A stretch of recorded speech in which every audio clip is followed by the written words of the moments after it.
இப்போது ஹுசைன் அலைஹிஸ்ஸலாம் அவங்க வந்து புறப்பட்டு போனாங்க. ஒரு தெளிவான குஃப்ரு, அவங்க கண்ணுக்கு தெரிஞ்ச குஃப்ரு மற்றவங்களுக்கு தெரியல. இவங்கள பொறுத்த வரைக்கும் ஏன்னா யசீத் தண்ணி போட்டான், யசீத் அன்ஃபிட்டு அப்படிங்கிறாங்க. இங்கே அது பிரச்சனையே கிடையாது.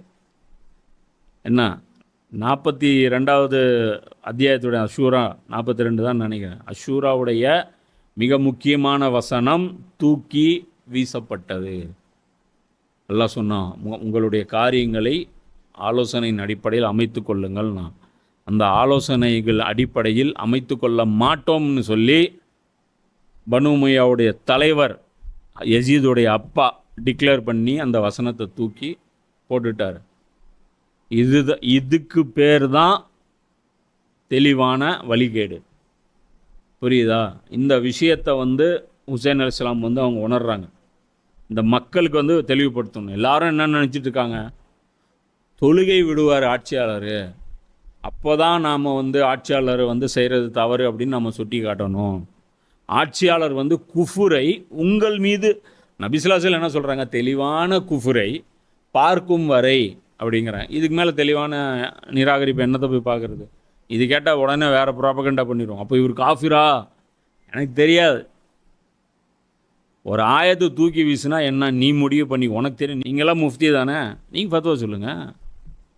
ஒரு ஆயத்தை தெரிஞ்சே அதை நான் செயல்படுத்த மாட்டேன்னு சொல்கிறது, அதுவும் இல்லாமல் நான் சொன்னேன்ல, ஷரியத்தில் சின்ன சின்ன பிரச்சனை வரும், மன்ஹஜில் சின்ன சின்ன பிரச்சனை வரும், ஆனால் தீனில் பிரச்சனை வரக்கூடாது. இந்த ஆயத் தீன் சம்மந்தப்பட்டது. அப்போ அந்த ஆயத்து வந்து யசீதும் தூக்கி போட்டார், யசீதை தேர்வு பண்ணவங்களும் தூக்கி போட்டாங்க. அப்போ இவர் எந்திரிச்சார். அப்போ இவருக்கு நல்லா தெரியும் ஒன்றும் பண்ண முடியாது இவர்னாலன்ட்டு. 72 பேரை வச்சுட்டு என்ன பண்ண முடியும்?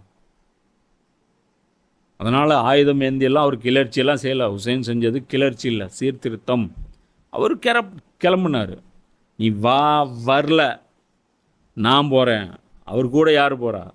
குடும்பம் போகுது. புரியுதா? இதுதான் ஹக்குக்கு உண்டான அடையாளம்.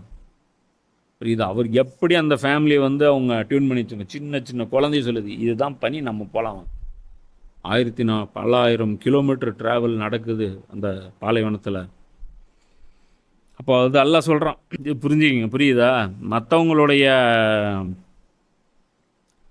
வழிகேடை பற்றி நீங்கள் கவலைப்படாதீங்க மீன்ஸ் அவங்க திருந்தியே ஆகணுங்கிற டாஸ்க் உங்களுக்கு கொடுக்கப்படல, அவங்களுக்கு உபதேசம் பண்ணுங்கிற டாஸ்க்கு தான் கொடுக்கப்பட்டு. இதுதான் மீனிங்.